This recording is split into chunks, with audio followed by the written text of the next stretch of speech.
आज हमारा टॉपिक है वृत्त से संबंधित मुख्य बिंदु। वृत्त के क्षेत्रफल, व्यास, परिधि, त्रिज्यखंड से संबंधित जो मुख्य बिंदु हैं या जो मुख्य सूत्र जो हैं हमारे बनेंगे, उसे आज हम उस पर चर्चा करेंगे।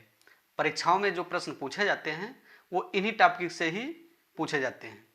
जैसा कि एक गोल चपटी आकृति यानी वृत्त जो होता है, एक गोल चपटी आकृति को हम वृत्त कहते हैं। ये वृत्त हो गया, जैसे आकृति इसकी है तो गोल चपटी आकृति, इसे हम वृत्त कहते हैं।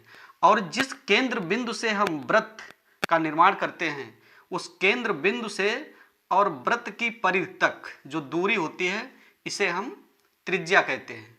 यानी प्रकार और पेंसिल की जो दूरी भर करके उससे हम जो वृत्त का निर्माण करते हैं, जो वह दूरी होती है वह हमारी त्रिज्या होती है। और केंद्र बिंदु जो होता है वृत्त के बिल्कुल मध्य में बनता है, तो उसे हम त्रिज्या यानी स्मॉल आर से उसे हम व्यक्त करते हैं। कभी कभार उसको हम कैपिटल आर से भी व्यक्त करते हैं, त्रिज्या आर। और यदि इसी त्रिज्या को दूसरे हिस्से में हम परिधि तक बढ़ाएंगे तो उसे हम पूरी दूरी ये है उसे हम व्यास कहते हैं। व्यास में दो त्रिज्याएं होती हैं, यानी व्यास जो है, व्यास का संकेत डी, इसमें दो त्रिज्याएं होती हैं, यानी r प्लस आर बराबर 2r। यानी व्यास जो है, व्यास और त्रिज्या में संबंध होता है d बराबर 2r। व्यास त्रिज्या दी गई है, व्यास निकालना है तो उसे हम 2 से गुणा कर देंगे तो व्यास निकल आएगा। यदि व्यास दिया गया किसी प्रश्न में त्रिज्या पूछा जा रहा है तो r बराबर हो जाएगा d, यानी व्यास बटे 2, व्यास की आधी त्रिज्या होती है। परिधि, अगला पॉइंट हमारा है परिधि।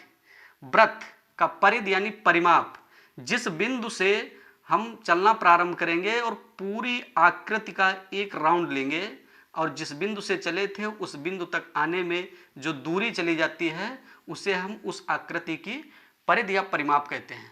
तो वृत्त की जो परिधि होती है उसका सूत्र होता है 2 पाई r, जहां पर पाई जो है इसका मान 22/7 या फिर 3.14 यूज करते हैं, या फिर प्रश्न के आधार पर जो कुछ दिया गया हो।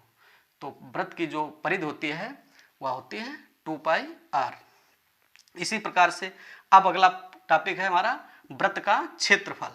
वृत्त का जो क्षेत्रफल यानी जो ये आकृति है, इसके अंतर्गत जो ये भूमि को घेरे हुए है, ये क्षेत्रफल इसका कहा जाता है। यानी इसका जो सूत्र होता है वह होता है pi r square, pi r square, यानी पाई गुणे त्रिज्या बराबर पाई आर स्क्वायर होता है। अब इसमें त्रिज्यखंड, अगला पॉइंट हमारा है त्रिज्यखंड का। तो त्रिज्यखंड का क्षेत्रफल कभी कभार पूछा जाता है। इस प्रकार से वृत्त होगा, दिया गया होगा प्रश्न, और उसमें जो केंद्र बिंदु से परिधि पर थीटा कोण बनाती हुई, यानी यहाँ पे थीटा कोण का मतलब यह है, परीक्षा में जो प्रश्न दिया गया होगा उसमें मान दे सकते हैं थीटा का 45 डिग्री, 30 डिग्री या 60 डिग्री, जो कुछ भी हो। तो जब त्रिज्या 2 भागों में कोण बनाते हुए परिधि को स्पर्श करती है तो उसे हम त्रिज्यखंड कहते हैं। जैसे अब यहाँ पर थोड़ा चित्र बड़ा बना करके कोशिश करते हैं समझाने की। जैसे ये है, ये त्रिज्या इधर आ गई, ये त्रिज्या इधर आ गई, थीटा कोण बनाते हुए परिधि को 2 भागों पर स्पर्श कर रही है, तो ये त्रिज्यखंड हो गया। तो त्रिज्यखंड का जो क्षेत्रफल होता है वह होता है पाई आर स्क्वायर थीटा बटे 360, यानी त्रिज्या का बहुत बड़ा रोल है इसमें। 360 यानी जो एक कोण बना होता है यहाँ पे, ये 360 डिग्री का होता है, और ये जो थीटा है, जितने कोण पर त्रिज्या जो है, जितने डिग्री का कोण बनाते हुए परिधि पर 2 भागों में स्पर्श करते हैं, उनके बीच की जो ये दूरी होती है, ये वो थीटा का मान होता है, प्रश्न में दिया गया होता है, जो प्रश्न में दिया जाएगा।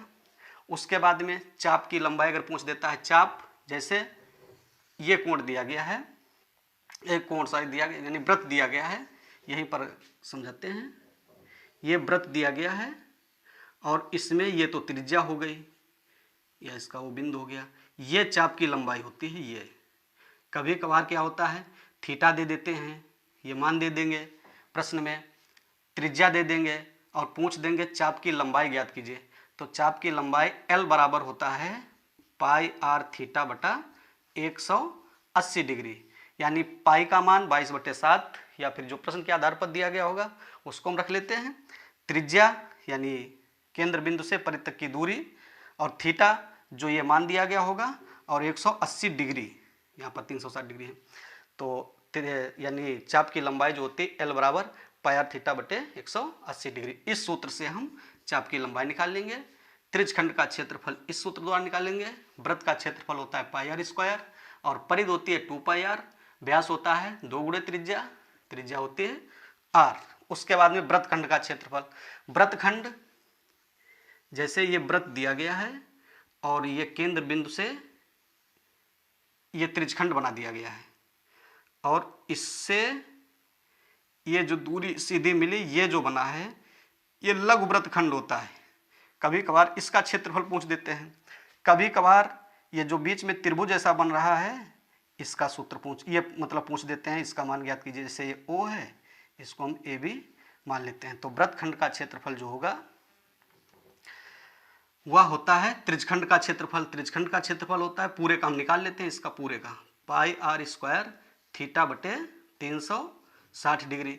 उसमें से ये जो त्रिभुज बन रहा है इसका हम क्षेत्रफल कम करेंगे, इसका क्षेत्रफल होता है आर स्क्वायर बटे 2 साइन थीटा, यानी इसमें हम आर स्क्वायर कॉमन ले लेंगे, तब आ जाएगा पाई थीटा बटा 360 माइनस 1/2 साइन थीटा, ये मान आ जाएगा।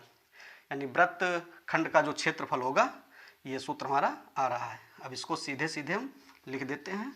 वृत्तखंड का क्षेत्रफल यानी आर स्क्वायर